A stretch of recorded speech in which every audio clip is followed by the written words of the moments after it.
권박사 지구촌 TV 시청자 여러분 안녕하십니까? 이번 회에는 캄보디아의 킬링필드 현장을 방문해 보겠습니다. 6월 호국 보훈의 달을 맞아서 무겁지만 국민 모두 생각해 보아야 할 문제를 다뤄보겠습니다. 킬링필드는 1975년에서 1979년 사이에 폴 포트가 이끄는 조직인 크메르 루주가 자행한 학살로서 죽은 시체들을 한꺼번에 묻은 집단 매장지를 의미합니다. 현재까지 2만 곳 이상에서 킬링필드가 발견되었습니다. 공산주의자인 폴 포트는 국민의 계급을 평등하게 만든다면서 국민들의 사유재산을 강탈하고 지식인, 부자 등을 데려다가 강제 노동을 시키고 학살했습니다. 안경만 쓰고 있어도 지식인, 반동분자라고 몰아잡아갈 정도였다니 그 광기가 얼마나 대단했는지 짐작이 가시죠? 듣기 좋은 그럴싸한 명분으로 사악한 정권이 집권하면 국민들이 어떤 고통을 받는지 참고해 봐야 할 상황입니다. 수용소에서 강제노역을 하던 사람들은 사용가치가 떨어지거나 교화가 되지 않을 반동분자라고 여겨지면 다른 지역공사에 투입되어야 하니 이동하자고 거짓말로 불러내어 처형하곤 했습니다. 자기가 묻힐 구덩이를 자기가 파괴하고 구덩이 위에서 총알도 아깝다면서 곡괭이 같은 농기구로 때려 죽여서 구덩이에 굴러 들어가게 했습니다. 이런 식으로 크메르 루주에 의한 사망자 수는 당시 캄보디아 인구 약 750만 명 가운데 200만 명가량 되는 것으로 추정됩니다. 이곳은 캄보디아 수도 프놈펜에 있는 뚜얼슬랭 학살 박물관입니다.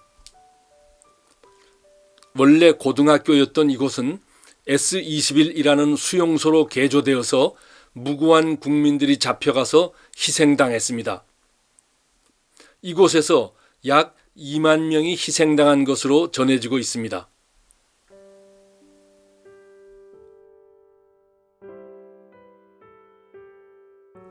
이러한 고문, 처형 장소는 캄보디아 전역에 150개 내지 200여 곳이 있었다고 합니다.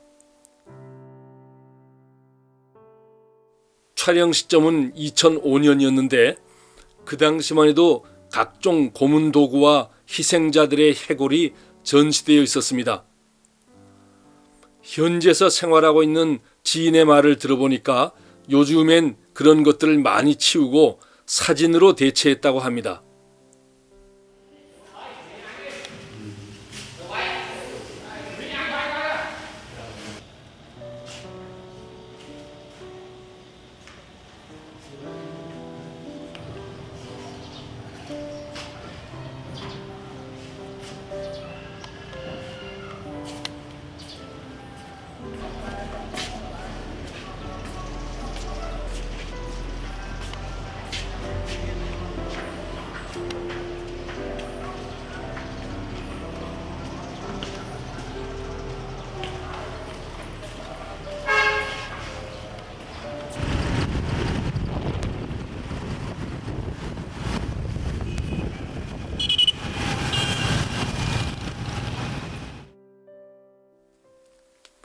이곳은 프놈펜 중심부에서 약 17km 떨어진 곳에 있는 킬링필드 현장입니다.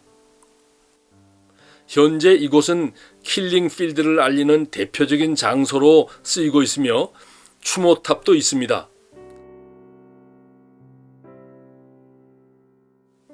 추모탑은 희생자들의 해골로 가득 차 있습니다.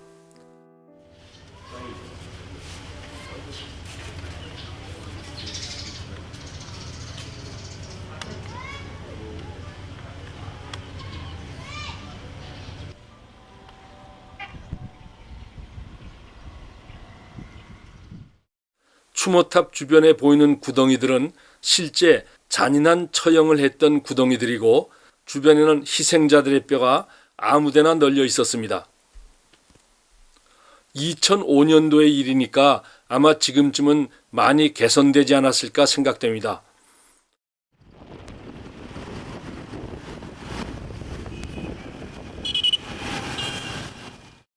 여러분들 가운데에는 캄보디아의 앙코르왓을 많이들 가보셨을 것입니다. 그런데 앙코르왓 부근에 전쟁 박물관이 있다는 사실은 생소하게 들릴 것입니다. 2001년에 개장해서 시엠립 워 뮤지엄이라고 불리던 이곳은 2013년부터는 이름이 워 뮤지엄 캄보디아라고 바뀌었습니다.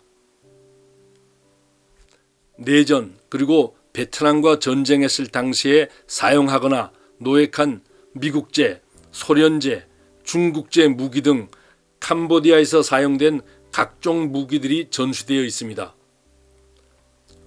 박물관이 문을 연 지 얼마 안 되었을 때 가서인지 아니면 현지인들이 당시에 박물관에 대한 개념이 달라서인지 모르지만 이 박물관에서 특이했던 점은 전시된 무기가 진열장에 고정되어 있지 않아 모든 무기를 손으로 집어들 수 있다는 것입니다.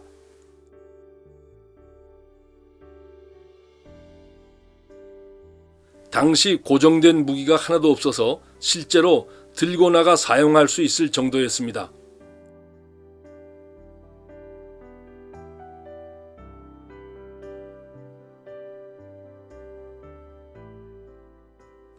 이곳에도 각종 무기나 탄약이 산더미처럼 쌓여 있습니다. 주변에 감시나 관리하는 사람도 없었습니다. 나중에 알게 된 사실이지만 박물관 주변에 살고 있는 현지인들이 와서 이 무기들을 몰래 가져다가 고철로 팔기도 했다고 합니다. 세계 여러 전쟁 박물관을 다녀봤지만 이런 경우는 처음이라서 흥미로웠습니다. 덕분에 좋은 구경을 했는데 지금은 시간이 많이 지나서 박물관 사정이 어떻게 변했는지 모르겠습니다. 캄보디아에는 지뢰가 많이 매설되어 있기 때문에 지뢰로 인한 피해도 많았습니다. 여기 전시물들은 그런 상황을 잘 보여주고 있습니다.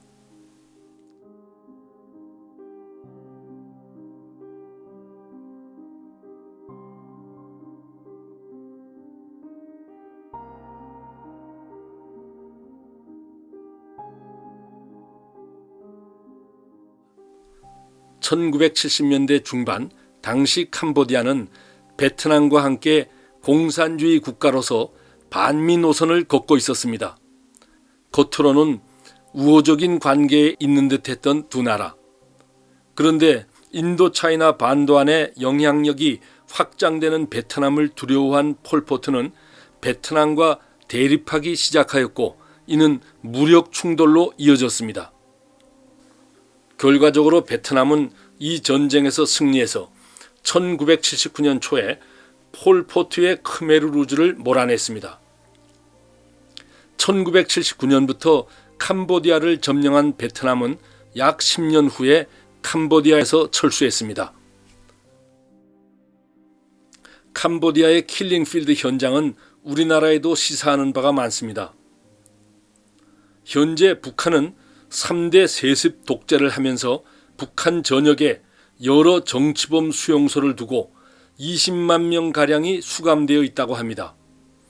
그곳에서 행해지는 고문과 처형, 킬링필드와 다를 바가 있겠습니까? 6.25 남침을 통해서 수백만의 동족을 살상하고 휴전 이후에도 계속되는 도발로 우리나라 국민들에게 많은 해를 끼친 북한은 그동안 제대로 된 사과나 배상 또는 재발 방지 약속도 하지 않았습니다. 이러한 북한과 한반도 평화라는 듣기 좋은 명분으로 같은 민족끼리 손잡고 잘 지내보자고 하는 것은 분명히 문제가 있습니다.